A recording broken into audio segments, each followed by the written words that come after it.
Hello everyone and welcome to ThatMomVlog. See my hashtag?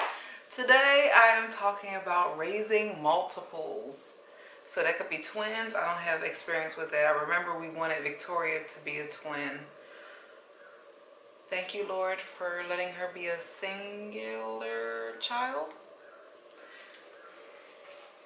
So our days are pretty much non-stop.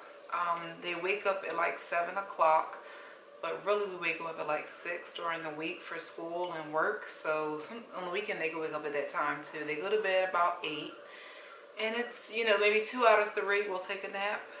Maybe not. Well, our youngest, he'll take 2 naps, so that's nice. But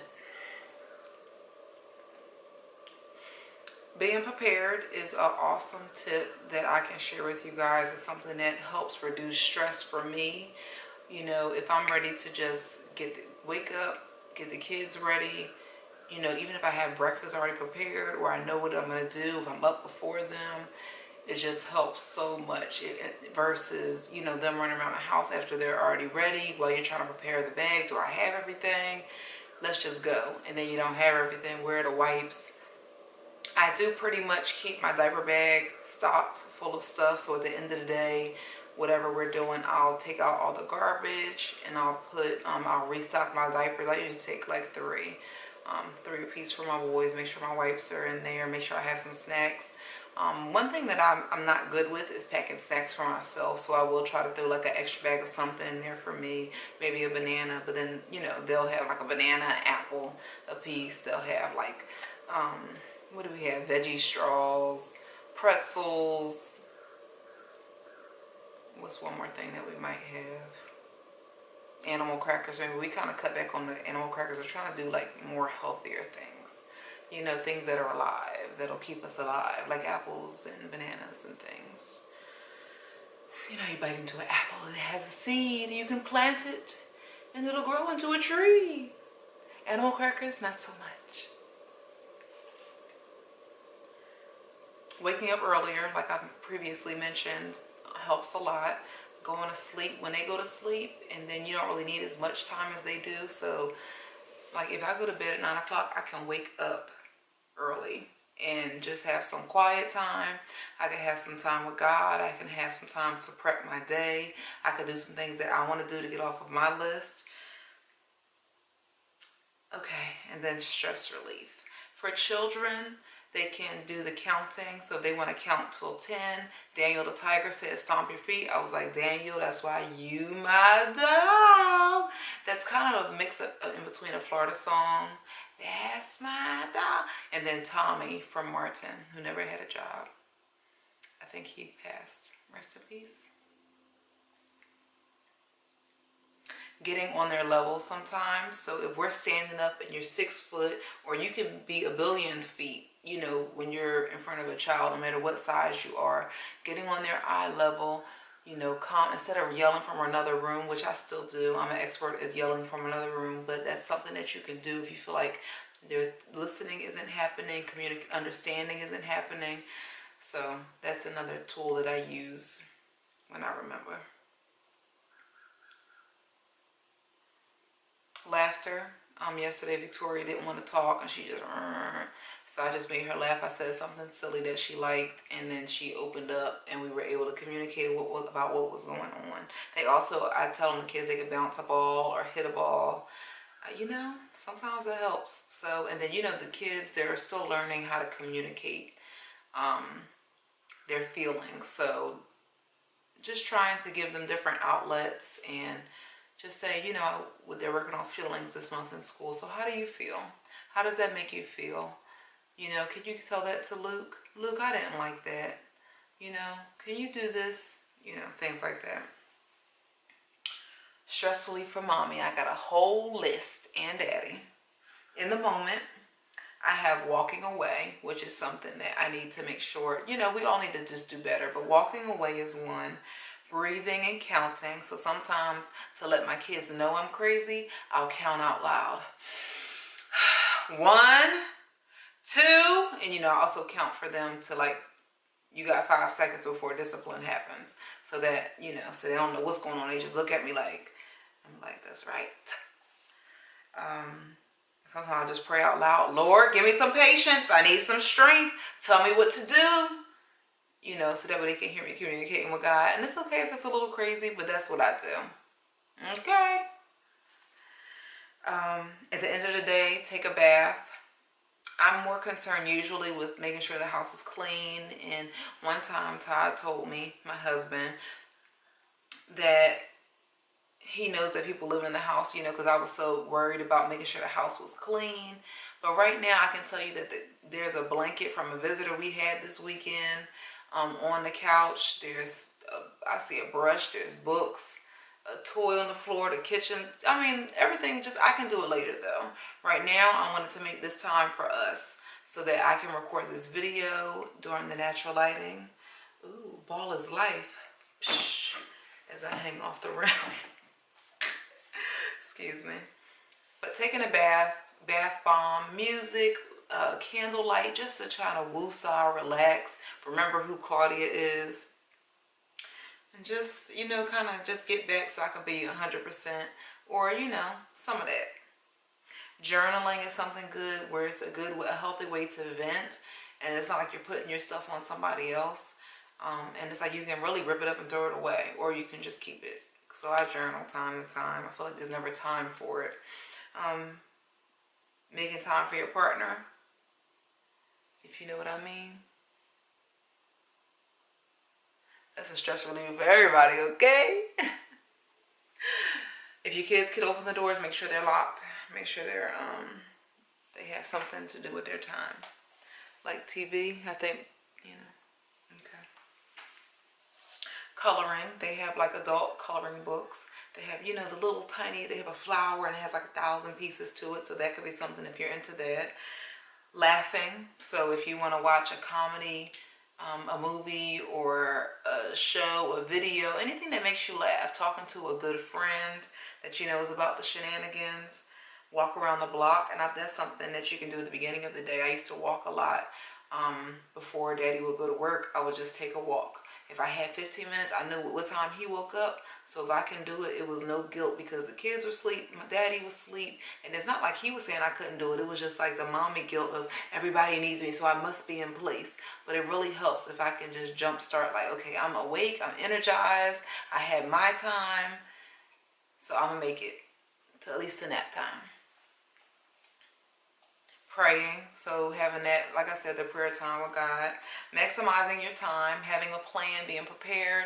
So my plan would be, okay, I'm going to get them dressed, I'm going to have some oatmeal ready. The car is already, I'm going to already have the bag in the car. We're going to start it up, we're going to go to the library. After that, we're going to use the bathroom. You know, just making sure whatever works for you and your family, you have it planned out. So that way when you get there, and then even having 2 options. So if the library is closed, we're going to go to the farmer's market. We can get some popcorn, feed the ducks, you know, just something simple. And sometimes as adults, we overthink things. But kids are so simple, and they really just want to hang out with us. Even as a teenager, I remember my father wanting to, you know, spend more money on me, but I was just excited about hanging out with him. The most memorable experience I had when I was younger is one time, he's a photographer, and in Philly we have, oh, go Eagles. Yes, I am from Philadelphia. Fly, Eagles, fly. But I remember, I don't know if it was it was New Year's Day. Or Eve, and at midnight, you know, all the fireworks, and he took pictures. But I mean, we stayed up all night, then we went to the parade. Like, I'll never forget that. That didn't cost like a dime besides food, because I do like to eat, and Daddy likes to eat too. Or father, I call him my father. John, my father. He's not Daddy. Todd is Daddy. Okay. Make everything a learning opportunity. I remember the first time we were house shopping, and Victoria was coming down the steps. She said, down, down. And I was like, oh, wow, she's listening. She's learning, because I'm always talking to them. You know, sometimes just to keep them from talking, because they just, so sometimes it's, oh, do you see how blue the sky is? Look at the white clouds. What do you see that's green? You know, what do you see out your window? I also say that probably every day. How was your day? And then when I was at home with them more and I would walk with them around the block or to the park, I would ask them, there would be a certain shape that we would do. So, okay, or a certain color and a certain letter. So, okay, let me know when you see a D, or let me know when you see a square, or where's red, any signs that are red, you know, and just talking about, oh, her shirt is red. Do you see that? That's nice. The stop sign is red. Oh, and this shape is a square. Do you see a D? D, D. You know, so just always talking. They have so much to learn, and even they enjoy that communication, that bond. And reading is an awesome thing. If you feel like you don't know dookie squat, as we used to say back home, then you can read a book about whatever it is. I remember I was watching a show, and a woman, she's a famous, Kim Whitley, I think her name is, but she adopted a boy, and her son, and she wanted to tell him about it. She didn't want him to find out about it later from other people. So she bought a book and she read it to him. So it's like, here's an awesome way with pictures. You can read it, you're holding them, you're cuddling, however close you or far you are, whatever works. And you're able to you're reading it, and then there's questions you can answer or ask. That's why I love reading with the kids. Now, reading with me, I don't have time. But shout out to Robin Cook, because he's my favorite. Okay, how long has it been?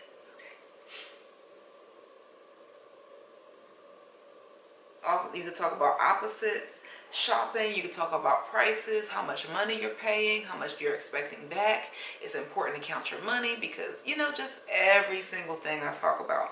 Even when she tells me to speed, I tell her, well, mommy has to go a certain limit, just the same way that you have rules that you have to follow. Mommy has rules I have to follow, and if I don't, I get disciplined. You know, and I just say that. So I'm letting her know that you're not the only one who has discipline and who can get in trouble, but mommy can do the same thing. And then I take it even further and talk about God, how God is always watching us, and we have to be on our best behavior to be a good example, and, you know, to show people, just let our light shine. Compact traveling, carrying your baby if they will.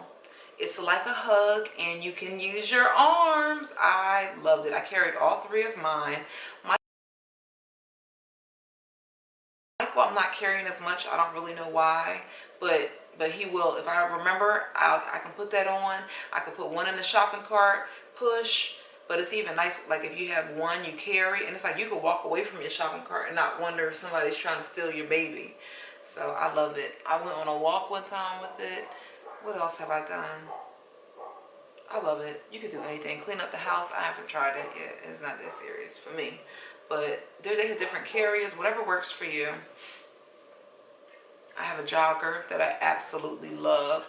It's a stroller that has 3 wheels, so it has 1 in the front, 2 in the back, and you can just navigate. It's just so easy to use. You can run with it. I'm 6 foot, so I could take those nice long steps and not like step on the stroller. We have a double stroller too. It doesn't move as well, but it's nice to have all the kids in here, so I can carry 1, push 2, but then my youngest got too heavy, so I just put the youngest 2 in the stroller and have Victoria walk. So we would just walk a mile, but she's walked 2 miles before, so. And then we can switch it up, so maybe if I did bring the carrier, I can carry the youngest, and then the biggest can get in if she gets tired. I tried harnesses or leashes with the little book bag. It didn't really work. I think it's a mental thing. If they're not going to listen to you, then a little tug from the back isn't going to work. Like, I don't want to drag her through the mall. So I realized that a stroller was the best way to go, because even if she's 2, 3, even if she can walk, I can go fast. I don't have to ask her, let's go this way. There's no compromise. We're going this way. Make sure you have activities on deck. So books, games, you know, I say, okay, go choose 2 to 3 books, and we'll have like a little bag. You know, you always have to have your stuff ready. Snacks, of course. Sometimes I will wait to feed them until we got in the car, but now every time we get in the car, they think it's snack time. Waters, small packages of snacks. So if you have a huge bag, you know, get like a little Ziploc bag. Bible app if we really get desperate for activities. I don't really like YouTube because it can just go dark real quick. Like some of the videos where you see multiple characters and one like Elsa, Batman, it's like, okay, I don't really know what that is. But it can be like inappropriate. Hashtag it takes a village. If you want to know how I make it, how Todd and I make it, we have a village.